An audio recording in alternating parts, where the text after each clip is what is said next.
the U.S. space partnership with Russia work in light of current world events? Do NASA and Roscosmos, the Russian space agency, still cooperate on the International Space Station? The short answer? Yes. Here's the long answer. The U.S. and Russian space programs have basically been intertwined since the launch of Sputnik, the first satellite, in 1957. We went to the moon to beat the Soviet Union and then started cooperating with them. The first joint mission between the U.S. and Soviet Union was the Apollo-Soyuz test project in 1975. In 1993, Russia and the U.S. began discussion of merging their two planned separate space stations, Mir 2 and Freedom. The first NASA astronaut arrived on Mir in 1995, and Russia launched the first module of the International Space Station, Zarya, in 1998. That was followed shortly by the first U.S. module, Unity. But it's not just the governments, it's the people too. These crews train together, fly together, live together in space. There's a very professional and cordial relationship between astronauts and cosmonauts, and often they become very close friends. Expedition 1, which launched on October 31st, 2000, was the first long-duration stay on the ISS. The crew, which consisted of 2 cosmonauts and 1 astronaut, arrived on board a Soyuz capsule. Space station has continuously been occupied ever since. I'm telling you all this to emphasize how interconnected our space programs have been and why all these questions now are so relevant. NASA and Roscosmos still work together closely, but it's not clear how long that will continue.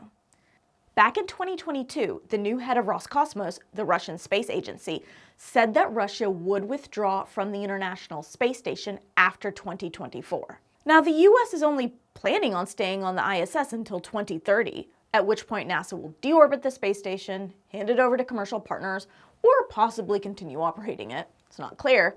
Whatever happens, it's very possible that the U.S. is not going to be on the ISS much past 2024, so on its surface, this statement from Roscosmos wasn't a big deal. But of course, given the geopolitical tensions, it seemed like Roscosmos was saying that Russian withdrawal from the ISS would be imminent, and it wasn't really clear what that would mean.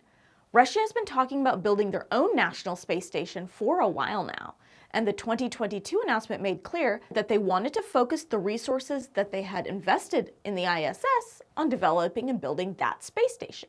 As an aside, Russia's space program is a bit of a mess. Sometimes it feels held together by duct tape.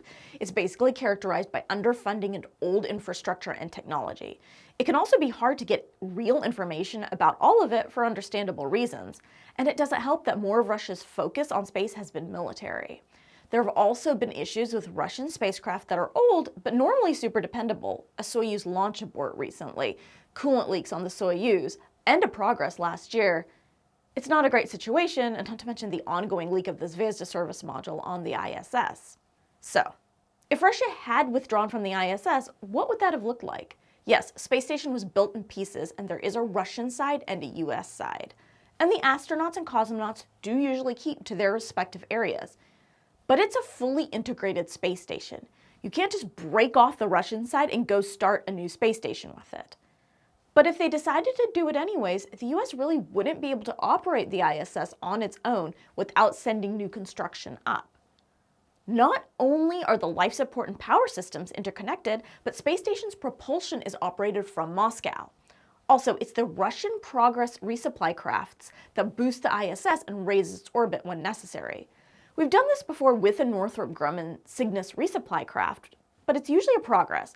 These boosts cannot replace the ISS's onboard propulsion. But happily, we didn't have to face this weird situation because Russia is still clearly an ISS partner. Back in April of last year, Russia agreed to stay on space station until at least 2028. Other international partners, including the U.S., Japan, Canada, and ESA countries, have agreed to remain until at least 2030. And NASA is still seat swapping with Russia. This involves NASA astronauts living in Russia with their families, learning to speak Russian, and training with cosmonauts and flying on the Soyuz, while cosmonauts do the same and fly on SpaceX Dragon capsules. Presumably, if Boeing Starliner becomes operational this year, that arrangement will extend to that spacecraft as well. NASA's been a huge advocate for what they call integrated crews. This is a recent quote from NASA. In 2022, Russia and NASA agreed to seat swaps through 2025. To be clear though, there's no money changing hands. It's literally just swapping the seats. Before NASA had SpaceX's Crew Dragon though, NASA's only way to get astronauts to the space station was to buy Soyuz seats for the astronauts, which by 2020 had reached around $90 million a seat. Part of the reason that Roscosmos has been struggling lately is because this NASA money was integral to their funding and they're no longer getting that influx of money. It's clear why seat swaps are important. If one spacecraft goes down or is inoperable, seat swaps provide redundancy to ensure that there is a mechanism for both Russian cosmonauts and U.S. astronauts to travel safely to and from the ISS. This was especially important for NASA after the Space Shuttle Columbia disaster, when the Space Shuttle fleet was grounded for 29 months, and the period from 2011 to 2020, when there were no operational U.S. spacecraft available to take NASA astronauts to the International Space Station and bring them home. But honestly, it is not just Russia that's ready to part ways with the U.S. in spaceflight. The U.S. has been moving towards commercial partners. Notice no one is talking about collaborating with Russia on another space station or on Lunar Gateway, nor is Russia part of the Artemis Accords. Frankly, it's questionable whether Russia even has the resources to develop, build, and launch the new space station they've been talking about to replace the ISS. Russia's looking to partner with China for space operations. Back in 2021, the two countries signed an agreement to build a lunar base at the lunar South Pole. But it's not clear anything has really progressed on this front beyond signing up countries such as Pakistan, South Africa, and Egypt. So right now, any geopolitical tensions between the US and Russia don't really affect the ISS. NASA astronauts are continuing to train in Russia and vice versa. There have been no issues with visas or travel for either side. There have been some small issues with sanctions, according to Space News, but it's mostly at the individual level rather than governmental, revolving around things like credit cards not working in Russia because banks aren't doing business there. There have also been some issues with being unable to use Microsoft services on the Russian side of the ISS because Microsoft stopped doing business with Russia. The relationship between the two space agencies, NASA and Roscosmos, continues to be professional. Day-to-day operations and management of the ISS are pretty much unchanged. But past 2028, it's not clear what will happen with US and Russian cooperation in space. Working together has been incredibly important for both countries, maintaining those channels of communication during troubled times. So we'll see if some form of it continues.